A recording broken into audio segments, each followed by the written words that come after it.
So picture this. They look you dead in the eye. Okay, I'm picturing it. They bow their head, maybe literally or maybe just in that heavy, solemn way they carry their shoulders. Right, the posture of defeat. Exactly. And they say, I'm so, so sorry. I realize exactly what I did. I know how much it hurt you. And I promise you from the bottom of my heart, it will never happen again. Wow. That is a heavy apology. It is. And, you feel this massive wave of relief just wash over you. Like the tension completely leaves the room. You're standing there thinking, finally, we broke through. They actually get it. It's that moment of connection, really. Yeah, exactly. Mm-hmm. So you take a deep breath, you turn around, and you walk into the kitchen to grab a glass of water. Just, letting the adrenaline of that whole confrontation fade. Makes sense. You need a minute to decompress. Right.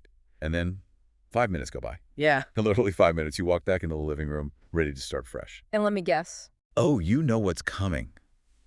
What are they doing? They are sprawled out on the couch, laughing at something on their phone, or just furiously mashing buttons on a video game, completely carefree. Oh, man, yeah. It's as if that heavy, emotionally grueling conversation you just had completely evaporated into thin air. It is an incredibly jarring experience. I mean, it's not just a minor annoyance, is it? At all. In that specific moment, it feels like a profound betrayal of the vulnerability you both just shared. Betrayal is exactly the word. Yeah. Because your immediate reaction standing in that doorway is not some calm, detached curiosity. No, of course not. Your immediate reaction is absolute fury. You're standing there thinking, are you kidding me? Was that entire apology just an act to get me to shut up? Right, you question everything. Do you possess zero sincerity? Exactly. Every instinct you have just tells you to march right back over there, snatch the phone or the controller right out of their hands, and demand to know why they are mocking you. It's such a universal feeling. And, today we are doing a deep dive into the maddening, tragic, and honestly entirely misunderstood psychology of that exact person. Yes, the 5-minute gamer. The repeat offender. We're going to unpack a framework from our source material that takes that specific moment of sheer, relatable frustration and, turns it completely upside down. Which I am so ready for, because I need answers. It fundamentally dismantles everything we think we know about what an apology is, what true sincerity actually looks like, and this is the hard part, the incredibly difficult truth about what it takes to change a broken dynamic in a relationship. It really is a profound perspective shift. Yeah. Because right at the top, we need to establish the core premise of the philosophy we are unpacking today. Let's lay it out. And I warn you, for anyone listening who is dealing with someone who constantly apologizes and immediately reverts to bad behavior, this is going to be a very tough pill to swallow. It really is. The central thesis is this. When you are faced with this repeating cycle, confronting the person head-on is almost entirely useless. Trying to force them to change through sheer willpower or logic is a completely futile effort. The absolute only person you can actually change in this equation is yourself. It is a hard truth, but it's actually a liberating one once you understand the mechanics beneath it. Okay, I'm trusting you on the liberating part. We are going to take a journey from the very surface level of how we interact. The literal words we use and the postures we adopt when we fight down into the absolute bedrock of human identity. I love that. We'll look at why perfectly polite apologies can actually destroy trust, the surprisingly dark internal world of the person giggling at the video game, and how shifting our own internal reality can trigger a chain reaction that alters a relationship without ever once demanding that the other person change. Let's start right at the surface then with the apology itself, because the framework we are looking at today takes a massive swing at what we have all been conditioned to view as a quote-unquote good apology. It really does challenge the norm. The argument in the text is that the deep bow, the perfect posture, the perfectly scripted sentence, something like, I take full responsibility for my actions and I deeply regret the pain I have caused, does not actually equate to sincerity. Right. In fact, it makes a really bold, counterintuitive claim here. It says that apologies that follow a manual, that politely check all the right boxes, can actually increase the other person's distrust. This is where we have to create a razor-sharp distinction between the form of an apology and the essence of an apology. The form versus the essence. Exactly. Think about what our society prioritizes. What we usually applaud as a good apology is entirely about form. Like the way it looks. Yes, it's the right tone of voice. It's the culturally accepted sequence of words designed to indicate submission and regret. I mean, it is a performance of contrition. I really need to push back on this, or at least, wrestle with it a bit, because we are deeply, deeply programmed to demand that form. Oh, absolutely, we are. Think about how we raise children. Two toddlers get into a fight over a toy on the playground. One hits the other. What does the parent or the teacher do? They drag the offending kid over. Right. They drag him over, they make him stand up straight, look the crying kid in the eye and say, "I am sorry." Yep, the classic playground justice. And if the kid mumbles it, or looks at their shoes, the adult says, "Look at them and say it like you mean it." Say it like you mean it. We hear that all the time. We are literally taught that the physical posture and the specific, polite words are the undeniable proof of the internal feeling. If someone doesn't perform the script, how on earth are we supposed to know they are actually sorry? It is a completely valid challenge, and honestly, it highlights exactly why adult communication is so fraught. How so? Well, we apply the playground rules to complex, intimate relationships. We confuse the packaging for the product. Ah, the packaging. Right. The perspective we're exploring points out that when you receive a perfectly packaged, perfectly scripted apology that somehow still leaves you feeling cold, it's because the essence is missing. So what is the essence then? True sincerity, according to this framework, isn't a physical posture.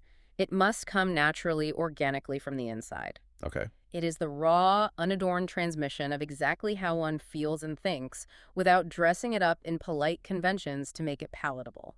It makes me think of the absolute rage of calling a corporate customer service line when something has gone disastrously wrong. Oh, the worst. You finally get a human being on the phone, and they deliver the absolute perfect script. They say in this incredibly measured, soothing voice, "I completely understand your frustration, and I am so deeply sorry for the inconvenience this issue has caused you." I realize how incredibly difficult this situation must be for you. Yes, exactly that voice.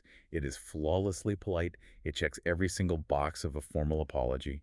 But it feels entirely disconnected from the human being saying it. Oh. And inevitably, it makes you 10 times angrier than you were before you even called. That is a phenomenal analogy. Let's dissect exactly why that customer service script makes you so angry. Please do, because it really gets under my skin. It makes you angry because you, as the listener, possess an inherent radar for the gap between the spoken words and the internal reality of the speaker. That makes sense? I can hear the gap. On a visceral level, that the representative sitting in a cubicle does not actually feel a deep, agonizing sorrow for your inconvenience. Right, they just want to get to the next call. They're reading pixels off a screen. They are deploying a tool. And what this philosophy argues is that in our personal, intimate relationships, we constantly act like that customer service rep. We deploy the apology script to make the problem go away. Exactly. We use the culturally approved words because it's the fastest way to end the immediate conflict and relieve the pressure. But the receiver feels that gap. Precisely. The reason an adorned manual-style apology actually increases distrust is because the receiver senses the artificiality. They realize, you aren't showing me your heart. You are showing me your armor. Wow. Okay, so if sincerity isn't the deep bow and it isn't the flawless script, what is it? What does it actually look like in practice? Sincerity is the courageous, often terrifying act of transmitting your internal truth exactly as it exists in that moment without worrying about the formal packaging. That sounds... It's not about finding the right words, It's about finding the true words. Okay, give me an example. If you are in the middle of a conflict and you are genuinely lost, sincerity isn't confidently promising to fix everything. Sincerity is saying, I am incredibly confused right now. Just admitting you're lost? Yes. If you are overwhelmed by the argument, sincerity is saying, I don't know what to do and I am shutting down. It's expressing how you actually feel and what you actually think, completely unvarnished. That sounds like an incredibly vulnerable way to live. It is. I mean, we use polite scripts specifically because they protect us. Raw feelings are messy. Really messy. If I just drop the script and hand you my raw, unprocessed feelings, it feels like I'm taking off all my armor in the middle of a battlefield. That is exactly what you are doing. The script is a shield. Sincerity requires dropping the shield. Which is terrifying. It is, but think about the result. A beautifully written, perfectly delivered lie will always bounce off the other person. But a clumsy, poorly articulated, raw truth has the power to actually penetrate. Okay, I conceptually agree that raw truth is better than a polite shield. But practically speaking, if I just start blurting out my unvarnished raw feelings in the middle of a heated conflict, That sounds like a recipe for a nuclear screaming match. How do you mean? Like if my raw truth is, I am so mad at you I can barely see straight, that doesn't seem like it's going to de-escalate the situation. How do we actually deliver raw sincerity without just setting the room on fire? That is the crucial pivot point. Moving from the abstract philosophy of sincerity to the literal mechanics of human communication. Right, the mechanics. Because you are right, raw emotion needs a structure to be delivered safely, and the framework heavily contrasts two very specific architectural structures of sentences. Oh, this is the part about you messages and I messages. Exactly. Let's look at that. Right, so a you message is the default setting for almost everyone in an argument. It's exactly what it sounds like, where the subject of the sentence is the other person. You did this wrong. You always ignore me when I'm talking. You are being incredibly selfish right now. And we have to look at what those sentences physically do in a conversation. A you message inherently functions as an attack. It definitely feels like an attack when you're on the receiving end. When you start a sentence with "you did X," you are instantly casting a judgment. You are pointing a verbal finger. Yeah. And when a human being feels a finger pointed at them, their immediate, deeply ingrained response is to throw up defensive walls. It's like a cognitive reflex. It's verbal jujitsu. That's a great way to put it. The millisecond I hear the word you, at the start of a sentence during a tense moment, I am no longer listening to the substance of what you were saying. You're already fighting back. Exactly. I am actively scanning your sentence for factual flaws so I can formulate my counterattack. Right. Like if you say you never listened to me, my mind instantly pulls up a spreadsheet of dates. Actually, I listened to you for 45 minutes on Tuesday about your boss, so your premise is fundamentally flawed, and therefore I win this argument. Yes, you missed the whole point. The entire point of your pain gets lost because I am busy defending my perimeter. Precisely. A you message builds an immediate structure of blame. The listener is forced into a corner where survival dictates they protect themselves. Which is just shut down. They close their heart, they stop absorbing your information and start deflecting it. So the alternative is the I message, centering the speaker's own emotional reality. Instead of, you did this wrong, you restructure it to, I felt really sad when this happened, or I feel completely overwhelmed by this situation. The structural mechanics here are remarkably powerful. By simply changing the subject of the sentence from you to I, you completely neutralize the attack vector. Because it's not about them anymore. Exactly. An I message is merely a statement of internal reality. You are no longer acting as a judge of their behavior. You are acting as a reporter of your own internal state. Oh, I like that. You are saying, it is raining inside of me. I love that analogy. Reporting on your own weather, it completely changes the dynamic because, well, you can't really argue with someone else's weather report. No, you can't. If I look at you and say, you made me sad, you can immediately argue that my sadness is unjustified. You could say, I didn't make you sad, you're just interpreting it wrong, you're being overly sensitive. Deflecting the blame. Exactly. Yeah. But if I look at you and just say, I am experiencing profound sadness right now, I am just stating an undeniable fact about my own internal climate. Exactly.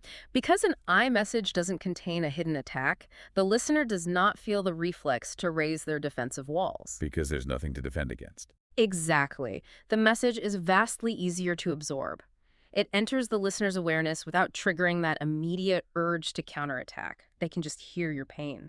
It reminds me of the specific example the source material used to illustrate this. The difference between saying, your mistake made me incredibly sad, versus, I was incredibly sad. Such a subtle difference. It's a tiny grammatical shift, but it entirely changes the weight and the temperature of the room.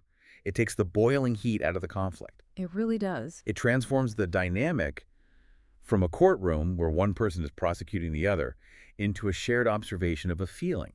And if we look a little deeper, this structural principle extends far beyond just apologies and resolving conflicts. It fundamentally alters how we express love and connection, too. Wait, how does an I message apply to expressing love? Think about the difference between a scripted, generic declaration of affection and a raw, specific observation of your own feeling. Okay, I'm tracking.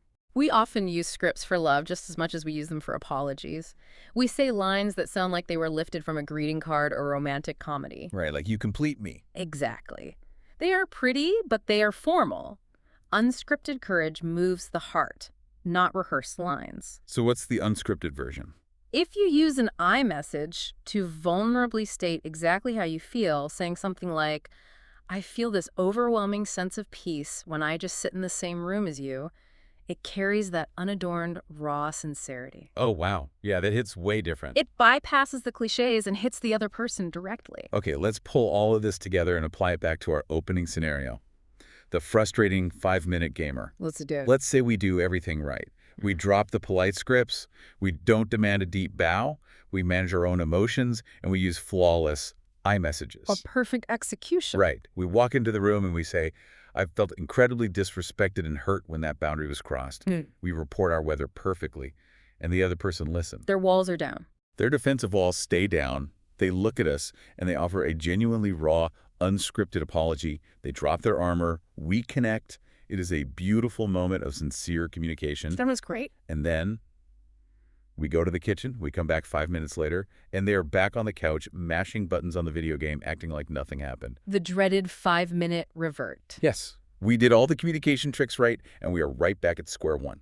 Why? This is where we have to venture into much deeper, darker waters. Okay. Because communication techniques, even brilliant structural shifts like the I message, are only the surface layer. There's more to it. To understand the 5-minute gamer, we have to look past the words being spoken and examine the tragic, deeply complex psychology of a person who is trapped in a cycle of chronically apologizing and immediately repeating the behavior.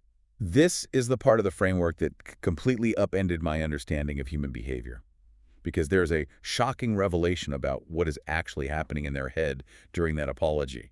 Yes. The profound truth we have to grapple with is that when the person is looking at you and apologizing, in that exact, isolated fraction of a moment, they actually mean it. Their contrition is 100% sincere. You have no idea how hard that is for me to believe. I know, it's tough.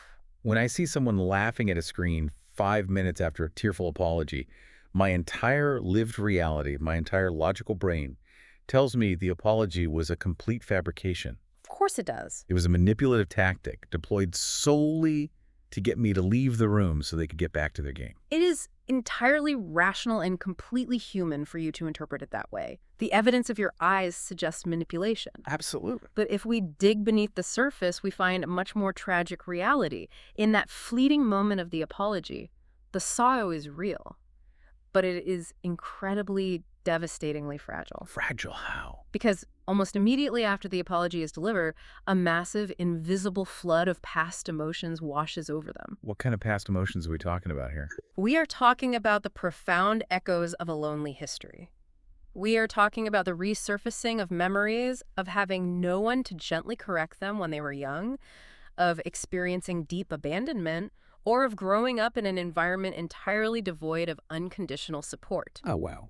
These aren't just vague, fleeting moments of sadness. They are an overwhelming, suffocating tidal wave of unresolved history. So they apologize, they mean it, they feel the connection with you, and then this tidal wave from their past just blindsides them. Yes. And what happens to their sincere intention? It gets completely swept away. The concept the text uses to understand this is self-neglect. Self-neglect. Now, it is absolutely critical to understand that self-neglect is not malice.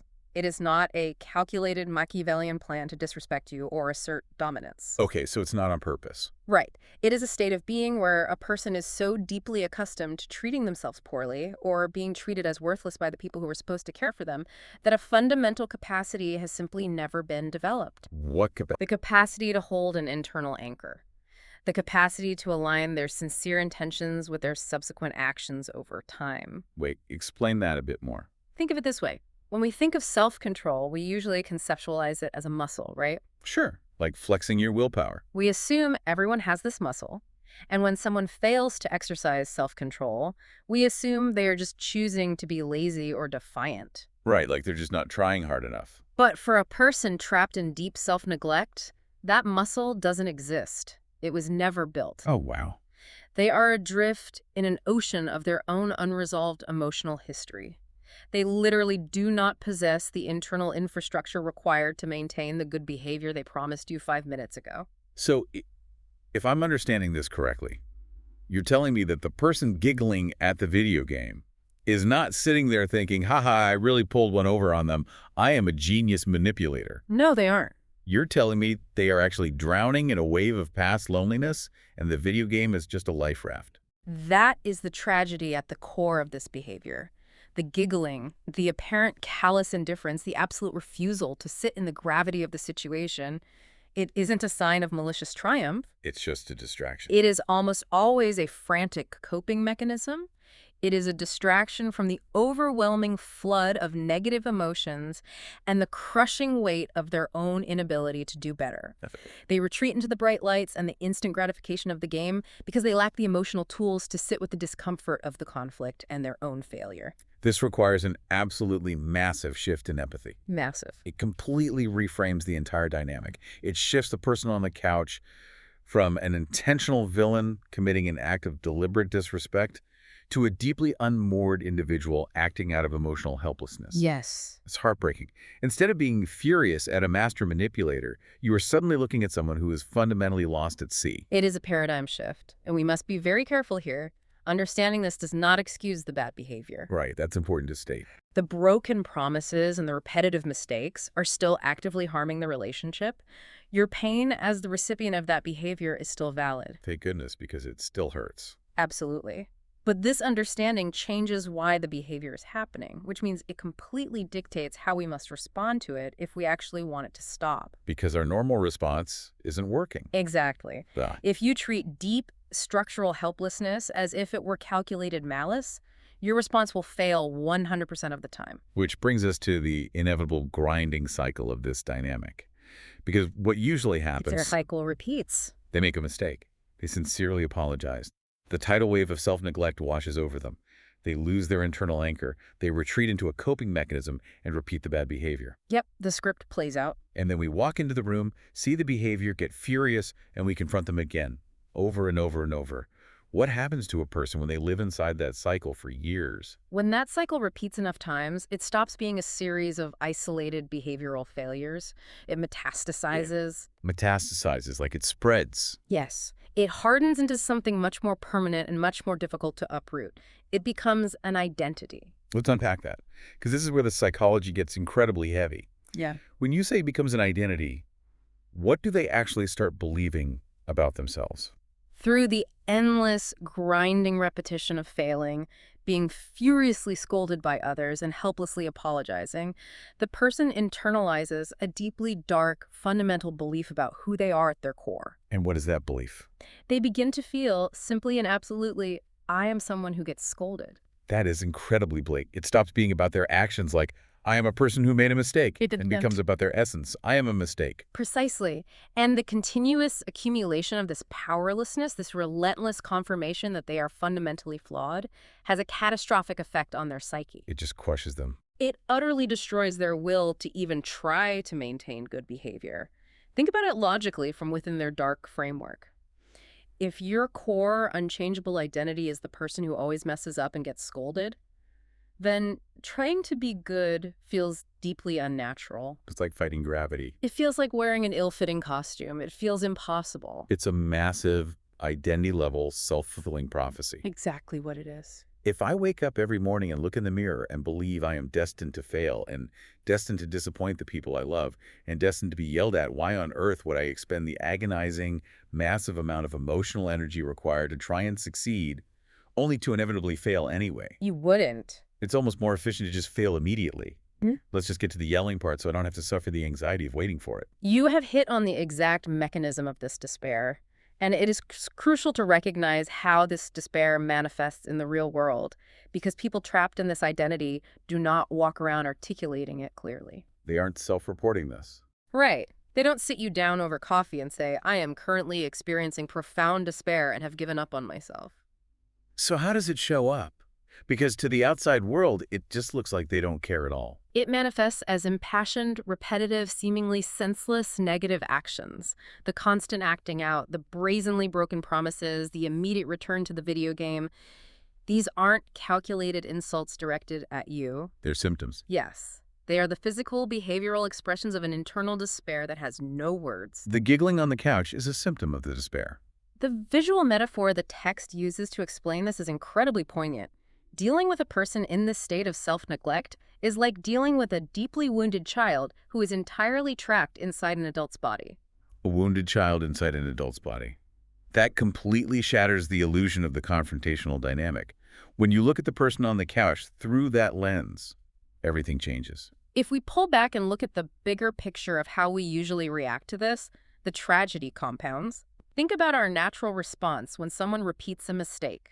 We escalate. We get louder. We raise our voices, we scold them louder, we sit them down and explain, with even more airtight logic and seething frustration, exactly why they are wrong and how much they are hurting us. But if we apply everything we just learned, if we are dealing with someone whose entire identity is, I am someone who gets scolded, when we scold this person, we aren't correcting them at all, are we? No, we are doing the exact opposite of correcting them. We are confirming their tragic worldview. We are looking at a person who secretly believes they are a worthless failure, and we are handing them a megaphone that screams, you are right. Sadly, yes. We are giving them exactly what they expect. Wow. We are reinforcing the walls of their despair. That is the ultimate trap of the scolding dynamic. From our perspective, scolding feels entirely justified. It feels like the moral and right thing to do. We are enforcing necessary boundaries. We are demanding basic respect. Right. But from their perspective, deep within the identity of the wounded child, the scolding is just another heavy brick added to the wall of their inevitable failure. It deeply entrenches the exact behavior we are desperately trying to stop. That must be an unimaginably exhausting way to exist. To wake up every single day anticipating that you're going to let down everyone around you. It is a profound state of unseen suffering, and it is usually heavily masked by layers of indifference, humor, or defensiveness. Okay, this brings us to an incredibly difficult crossroads. Here we go. Because if scolding them only reinforces this broken identity, if pointing out their mistakes just proves to them that they are a failure, what on earth is the alternative? How do we interact with them? It's the million-dollar question. We can't just ignore the bad behavior. We can't just smile while they walk all over the relationship. There has to be a mechanism for intervention. There is, but it requires a completely different pathway. It requires abandoning correction entirely and utilizing a very specific, highly elevated form of praise. Praise. You want me to praise the person who just ignored my feelings and went back to their video game? Not for the bad behavior, no. The strategy is that you have to actively hunt for the moments they do something right, however small, and offer praise that penetrates deeper than their defensive identity. Okay, I'm listening. But, and this is a massive but, we have to be incredibly precise here because not all praise is created equal. Let's dissect that. Well, what kind of praise actually works on a wounded identity? We have to look at the subtle but devastating difference between two phrases. There is a massive gulf between saying to someone, see, you can do it, and saying to someone, I believed you could do it. Let me play devil's advocate here, because on the surface, see, you can do it, sounds like fantastic supportive encouragement. It sounds like positive reinforcement. It does sound that way, yes. Let's say this person finally cleans the kitchen after weeks of arguing about it. You walk in, you smile, and you say, hey, the kitchen looks great. See, you can do it. That sounds like a win. It sounds positive to the person saying it. But we have to analyze the hidden frequency within that phrase. When you say, see, you can do it, you are unknowingly delivering a hidden retroactive criticism. Oh, wow, I see it. Because the unspoken second half of that sentence is, quote, which is incredibly surprising to me because you were failing so miserably at this before. Exactly. For someone whose entire identity is built on being scolded, their internal radar for criticism is hypersensitive. It is always scanning for proof that they are failing. Or looking for the catch. So when they hear, see, you can do it, they process the compliment, but they also absorb the judgment of their past failures embedded right inside it. It doesn't heal the wounded child, it just lightly touches the bruises. It reminds them that you view them as someone who usually fails. So what makes the other phrase so different? I believed you could do it. That phrasing communicates something entirely different. It communicates a long-term, steadfast vision of their potential. It isn't just reacting to an isolated action in the present moment. It reaches backward and rewrites the history of your relationship. How so? It says, even in the moments when you were failing, even when you were acting out and making mistakes, I held a vision of your capacity for good. I always saw your potential. For someone who is utterly starved of trust, someone who believes they are fundamentally broken and destined to be scolded, hearing another human being say, I never lost belief in you, must be earth-shattering. It It's is. not just a polite compliment about doing the dishes. It is a profound validation of their core human worth. It strikes an unexpected and incredibly deep chord. It bypasses all the defensive walls because it completely sidesteps judgment. It doesn't critique the past. It affirms their enduring, unshakable value. There is a fascinating historical example from the text used to illustrate this concept, and it perfectly cuts through the idea that this has to be soft or overly gentle. Right, the boxing example. It involves the legendary boxing trainer Cus D'Amato and his relationship with the young Mike Tyson. Now, Yeah. if you know anything about Mike Tyson's early life, he came from an incredibly harsh, difficult background. Very difficult. He was the absolute embodiment of the self-neglect and the wounded child psychology we've been unpacking. He was deeply entrenched in an identity of failure and was headed for absolute disaster.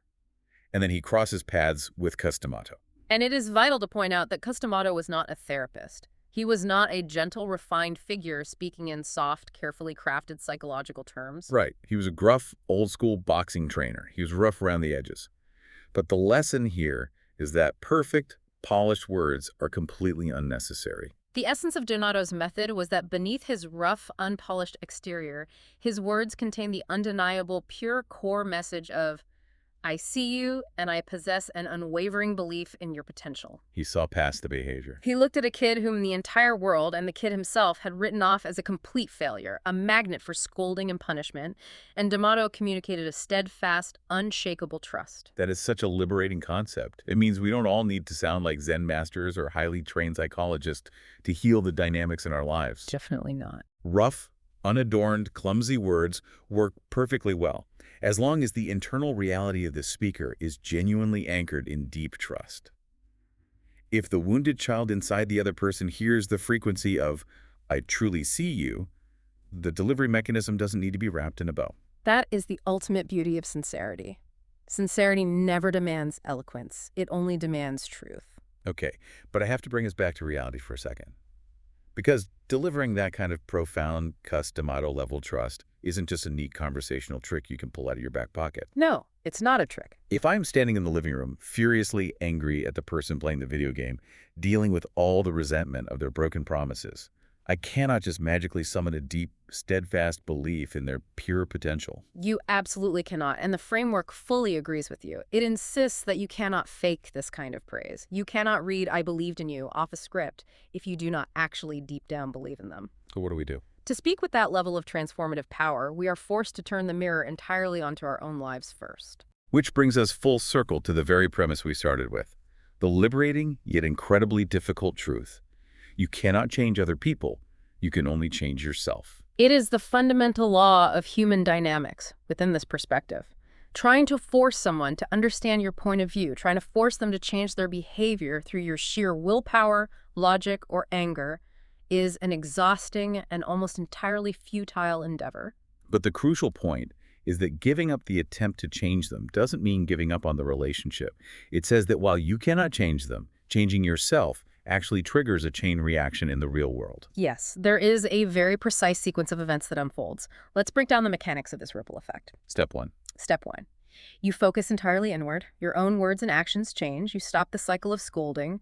You abandon the new messages and the attacks. Right. You start using raw, vulnerable I messages to simply report your internal weather. You begin to genuinely, painstakingly look for the good, and you offer steadfast trust rather than conditional, retroactive praise. Okay, so I am completely altering my inputs into the dynamic. Exactly. Step 2.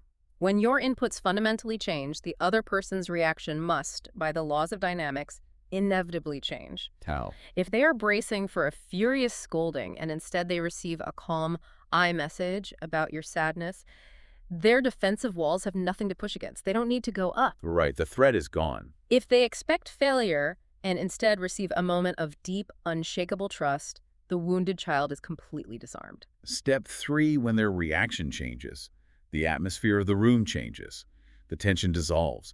The temperature drops from a boil to a manageable reality. And finally, step 4. When that atmosphere changes consistently over time, the relationship itself fundamentally shifts. You change the relationship. You have entirely altered the dynamic of the relationship without ever once demanding that they do the work to change. You only focused on mastering your own behavior. I hear that sequence, and structurally, logically, it makes perfect sense. It's an elegant solution. But I have to pause here, because I know exactly what the listener is screaming in their head right now. Mm. Doesn't this feel incredibly profoundly unfair? Unpack that resentment. Where is it coming from? Look at the premise. They're the ones making the massive mistakes. They're the ones acting out, breaking the promises, ignoring the boundaries, and giggling at the video game. Mm-hmm. Why on earth should we, the injured party, have to shoulder all the heavy, exhausting emotional labor? We have to change our communication style. We have to meticulously manage our triggers. We have to dig deep into our souls to find steadfast trust for someone who is currently hurting us. Why is the burden on the victim of the bad behavior to fix the broken dynamic? It is the most natural human question in the world. It is entirely valid to feel that deep resentment. But if we look to the framework for the answer, the response is stark and uncompromising. What does it say? It is not about fairness. It is about efficacy. Efficacy. Meaning, does it actually work in reality? Exactly. You can spend years of your life demanding fairness. You can spend all your energy trying to force the other person to change because it's their fault and it's only fair that they fix it. But spending your energy on that will only deplete you. It leads directly back to endless scolding, which we have already established only reinforces their negative identity and makes the behavior worse. It's a dead end. You can be 100% morally right, you can be 100% fair, and you can still be utterly miserable in a burning house of a relationship. It's pure pragmatism. It's asking a very blunt question. Do you want to be right, or do you want the dynamic to improve? Because you usually can't have both.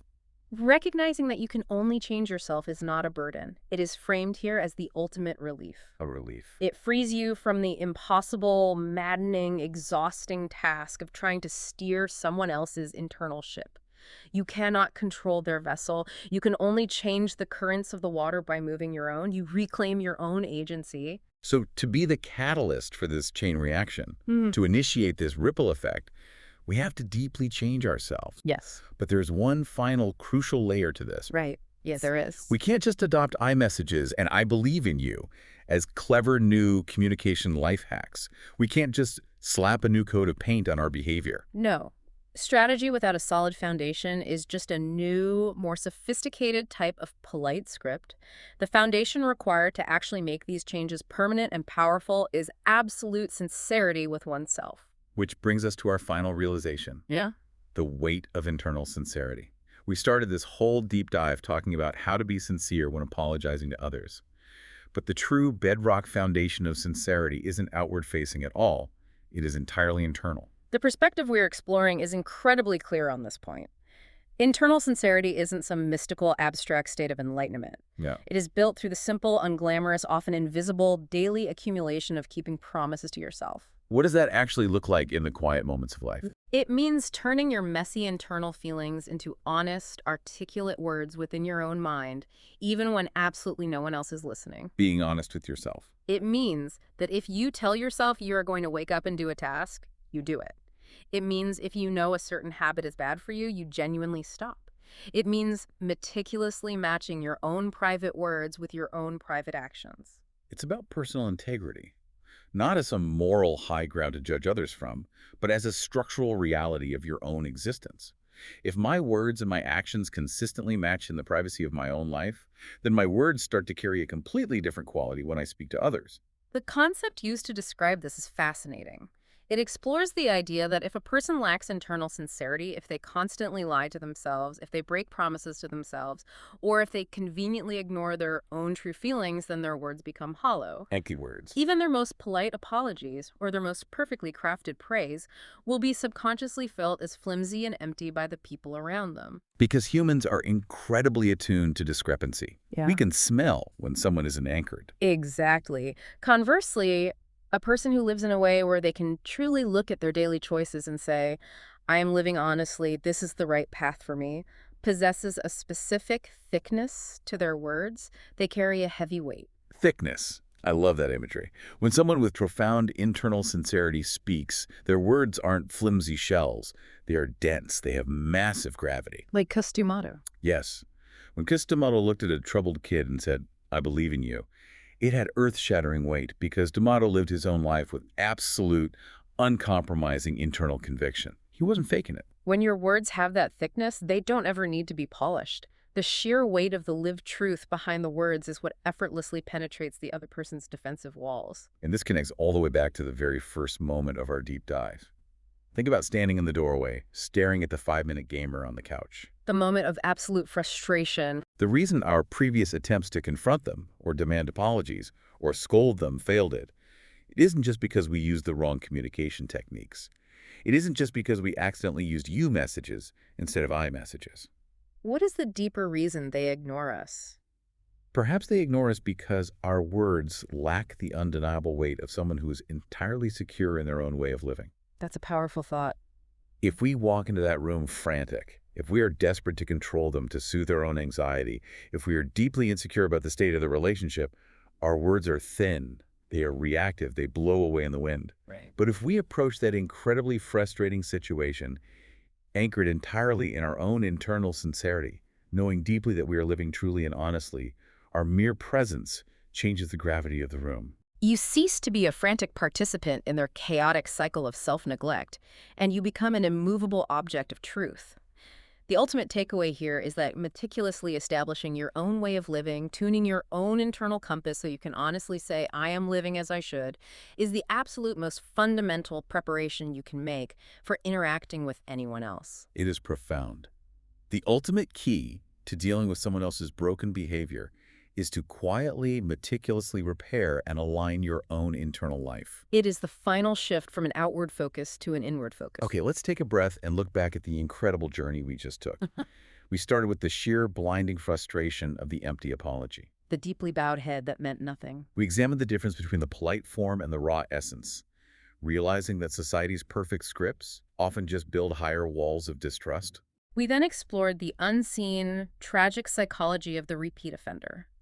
We had to move past our own reactive anger to understand the wounded child trapped in the paralysis of self-neglect, utterly overwhelmed by an emotional undertow they lack the internal anchor to control. We saw how our natural instinct to scold them is actually a trap that only reinforces their dark internal identity as someone who gets scolded. This self-fulfilling prophecy. Instead, we learned how to drop the attacks, using I messages to safely report our internal weather, and we discovered the profound, history-altering difference between retroactive criticism and Cus Tomato's steadfast vision of "I believed in you." And finally, we arrived at the core truth. Our ability to initiate a ripple effect that changes our relationships stems entirely from the weight of our own internal sincerity. We must surrender the exhausting illusion that we can change others. And focus solely on changing the truth and thickness of our own words by living honestly in the quiet moments. It is a masterful, humbling reframing of human conflict. But before we leave you today, we want to offer one final, lingering thought inspired by this relentless focus on the internal self. The framework tells us unequivocally, we cannot change others, we can only change ourselves. So consider this. The next time you find yourself staring across the room at someone who has just profoundly disappointed you, the next time you feel that overwhelming, burning, self-righteous desire to confront them, to correct them, or to passionately scold their behavior, Stop. pause for just 1 second in the doorway and ask yourself an incredibly uncomfortable question. What deeply unsettling feeling, what unaddressed fear or uncertainty within your own life are you actively trying to avoid looking at by focusing so intensely on fixing theirs? Boom. That is the real deep dive. Thank you for joining us today. We'll see you next time.